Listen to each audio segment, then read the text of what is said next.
इंद्रपुरी साम्राज्य में होने वाले मुकाबले में शामिल होने के लिए विद्युत शक्ति महल के हॉल में पहुंच गया था। तभी वहां एक आवाज गूंजी। उस आवाज की दिशा में जब विद्युत ने मंच की ओर देखा तो वो हैरान रह गया। मंच पर उसके आचार्य थामा ऋतिक वेदा के साथ बैठे थे।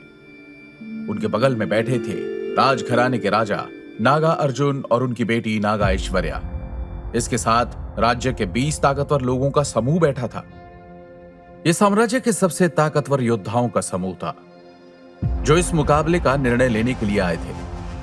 साथ ही इनका काम मुकाबले के दौरान कोई हादसा न हो इस बात का ध्यान रखना था। ये सभी वो लोग थे जो अपनी शक्ति के 5वें चक्र को पार कर चुके थे। तभी उनमें से एक बूढ़ा आदमी जो कि हल्के नीले रंग के कपड़े पहने हुए था, खड़ा होकर आगे आया। वो इंसान देखने में तो एक शांत स्वभाव का था, पर जब वो बोला तो सभी के रोंगटे खड़े हो गए। मेरा नाम बुजुर्ग द्रोण है। मैं आप सभी जवान पीढ़ी का स्वागत करता हूं इस मुकाबले में। इस मुकाबले में एक बात का ध्यान रखें, अगर किसी ने भी अपनी निजी दुश्मनी को निकालने की कोशिश की तो मैं उसे राज्य से बाहर खदेड़ दूंगा, भले ही वो किसी भी दल, किसी भी बुजुर्ग या राजघराने से संबंधित क्यों ना हो। जो लोग मुकाबले में जीतेंगे वो मुकाबले में आगे बढ़ते रहेंगे, और जो हार जाएंगे वो बिना किसी दुश्मनी के मुकाबले को देख सकते हैं। इसके साथ ही मुकाबले के नियम में कुछ बदलाव किए गए हैं। जब बुजुर्ग द्रोण ने यह कहा तो सभी आपस में बात करने लगे और हॉल में बातों का शोर बढ़ने लगा। तभी एक तेज आवाज ने सभी का ध्यान अपनी ओर आकर्षित किया। यह आवाज बुजुर्ग द्रोण की ही थी। बुजुर्ग द्रोण ने कहा, आप सभी के साथ राजकुमारी ऐश्वर्या और बुजुर्ग अश्वनी की शिष्या मायरा नायरा और मेरा शिष्य लक्ष्य भी भाग ले रहा है। इसके आगे बुजुर्ग द्रोण ने कहा, इस मुकाबले में जीतने वाले टॉप 10 योद्धाओं को राज्य में एक योद्धा की उपाधि और विशेष उपहार दिए जाएंगे। इसके अलावा जो प्रथम स्थान पर आएगा उसे महान ऋतिक वेदा अपनी मूल तत्व की एक खास तकनीक देंगे।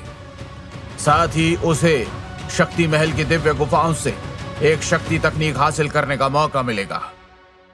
जो योद्धा टॉप 10 रैंक हासिल करेंगे उन्हें राज्य के सुपर 10 का खिताब दिया जाएगा। इसके साथ ही उन्हें राज्य के अंदर एक आलीशान घर और 1000 सोने के सिक्के दिए जाएंगे। जब लोगों ने यह सुना तो वो जोर जोर से नागार्जुन और लीडर ऋतिक वेदा का शुक्रिया करने लगे। शोर सुनकर बुजुर्ग द्रोण ने तेज आवाज में कहा, खामोश। अब जिसका नाम बोला जाए वो इस बड़े पत्थर पर अपना हाथ रखेगा और अपनी ऊर्जा इसमें भेजेगा, जिससे हमें आपकी मूल ऊर्जा के बारे में पता चलेगा। ध्यान रहे, जिसने अपना पहला चक्र जागृत नहीं किया है वो अब भी पीछे हट सकते हैं। ये कहते ही बुजुर्ग द्रोण ने अपना एक हाथ पत्थर पर रखा और पत्थर में से दहकती आग की लपटें निकलने लगी और बुजुर्ग द्रोण मुस्कुराने लगे। पास ही बैठे ऋतिक वेदा ने कहा, बहुत खूब बुजुर्ग द्रोण, आपकी शक्ति काफी बढ़ गई है।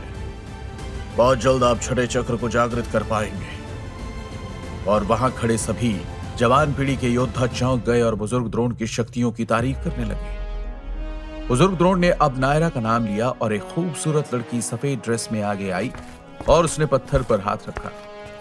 सभी हैरान हो गए क्योंकि बुजुर्ग द्रोण के हाथ रखने के बाद पत्थर से आग की लपटें भले ही नहीं निकल रही थी, पर वो गर्म था और नायरा के हाथ रखते ही उस पत्थर पर एक पतली सी बर्फ जमने लगी थी। उसके बाद एक और खूबसूरत लड़की भीड़ से निकलकर आगे आई।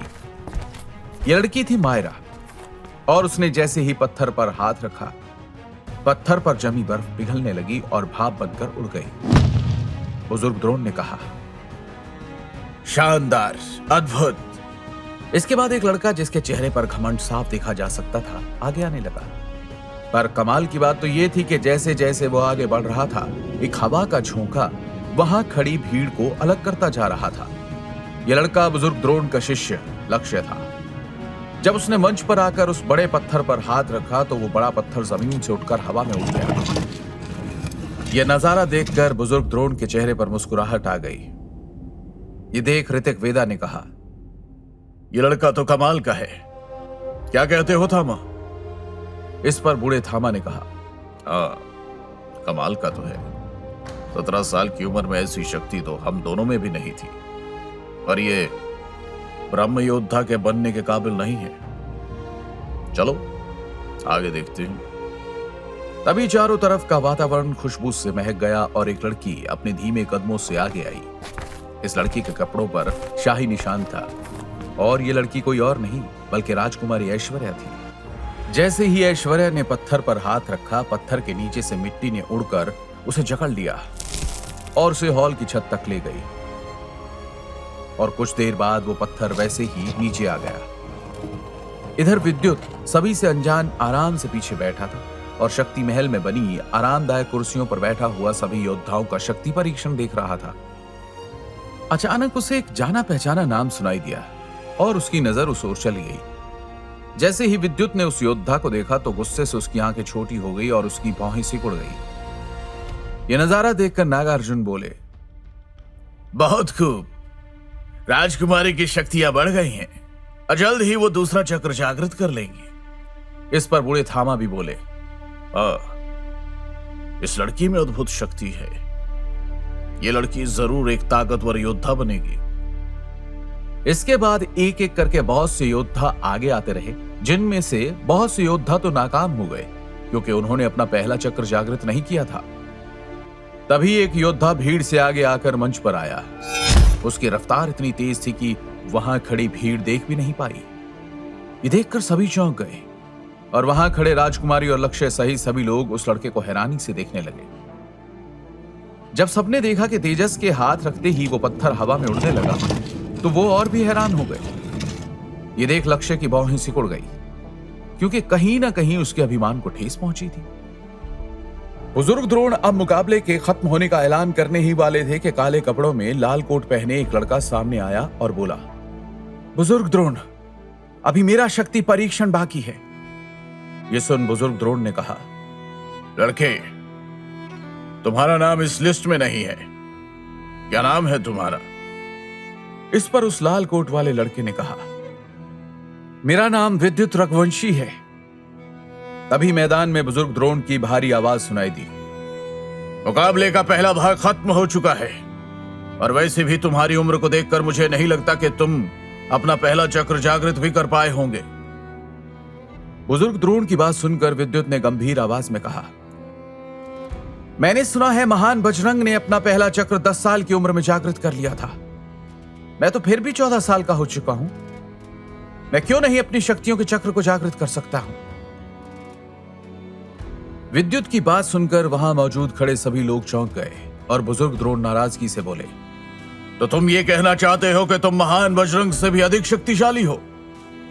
बुजुर्ग द्रोण की बात सुनकर विद्युत समझ गया कि बुजुर्ग द्रोण उसका मजाक बनाने की कोशिश कर रहे हैं, जिसके चलते विद्युत ने अपनी बेखौफ नजरों के साथ कहा, बुजुर्ग द्रोण, महान बजरंग एक नश्वर रैंक के योद्धा थे।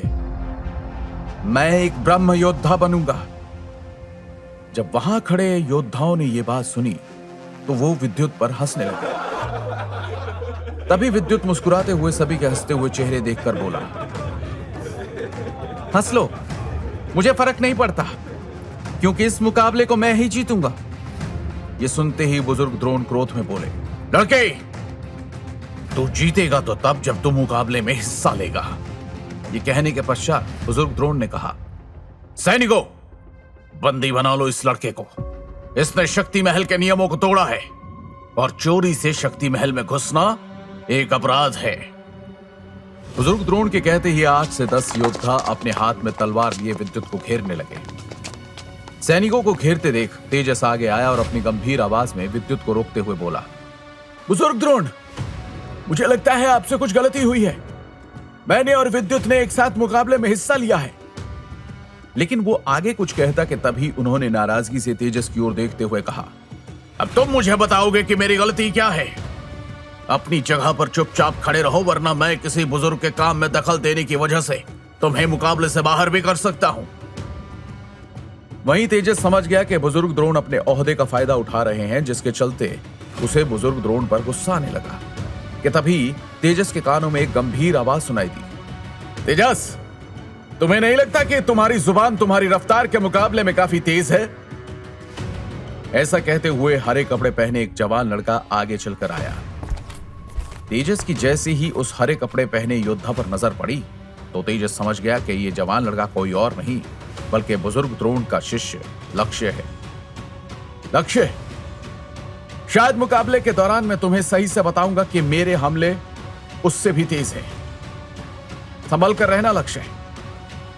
ये कहकर वो विद्युत की ओर देखने लगा। इधर जब विद्युत ने देखा कि 8 से 10 योद्धा उसे गिरफ्तार करने वाले हैं तो उसने उनको रोकने के लिए अपना भाला बाहर निकाला और जैसे ही सभी सैनिक उसकी ओर बढ़े उसने अपना भाला जमीन पर गाड़ दिया, जिससे फर्श पर दरारें पड़ गई और आकाश से बिजली हॉल की छत में छेद करते हुए सभी सैनिकों पर गिर पड़ी, जिससे उन्हें एक तेज झटका लगा और वो सभी लड़खड़ाकर गिर गए। जब वहां खड़े सभी लोगों ने ये देखा तो वो लोग चौंक गए और बोले, ये कैसे हो सकता है? कुछ लोग आपस में बातें करने लगे। तभी बुजुर्ग द्रोण बोले, तो ताकतवर है लड़के, पर इतना भी नहीं। और उनकी शक्ति बाहर आने ही वाली थी कि एक तेज आवाज वहां पर गूंजी, रुक जाइए बुजुर्ग द्रोण। यह आवाज महान ऋतिक वेदा की थी। उनके हाथ में एक कागज का टुकड़ा था। वो आगे आकर बोले, ये लड़का झूठ नहीं बोल रहा। इसका कागज आप शक्ति महल के मीटिंग हॉल में भूल आए थे। तभी ऋतिक वेदा बोले, लड़के, माना तुम ताकतवर हो, पर अपनी शक्तियों को काबू में रखना सीखो। अनियंत्रित शक्तियां अपनी दिशा खो देती हैं। तुम अपना परीक्षण पूरा करो। जब विद्युत ने यह सुना तो उसने आदर भाव से सभी से अपने बर्ताव के लिए माफी मांगी और मंच पर रखे पत्थर पर अपना हाथ रख दिया। जैसे ही विद्युत ने अपना हाथ पत्थर पर रखा तो सभी हैरानी से उसे देखने लगे, लेकिन पत्थर में कुछ बदलाव नहीं हुआ। वो पत्थर वैसे का वैसा ही रहा। ये देखकर बुजुर्ग द्रोण मुस्कुराने लगे और बोले,